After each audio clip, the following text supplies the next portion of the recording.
অনেকে বলে হুজুর নামাজে দাঁড়াই মনে থাকে না, কয় রাকাত পড়ছি ভুলে যায়, কি পড়ছি ভুলে যায়, দিন দুনিয়ার কথা খেয়াল আসে, সারা দিন যেটা মনে করতে পারি না নামাজে দাঁড়াইলে ওটা মনে পড়ে। এরকম আছে না নাই? এজন্য নামাজের জায়নামাজে যখন দাঁড়াবো আমরা ভাববো হতে পারে এটাই আমার জীবনের শেষ নামাজ।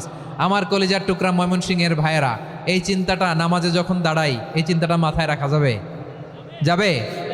যখন দাঁড়াবো ভাববো হতে পারে this could be my last and final সালাত, হতে পারে এটাই আমার জীবনের শেষ নামাজ। ঠিক কিনা বলেন?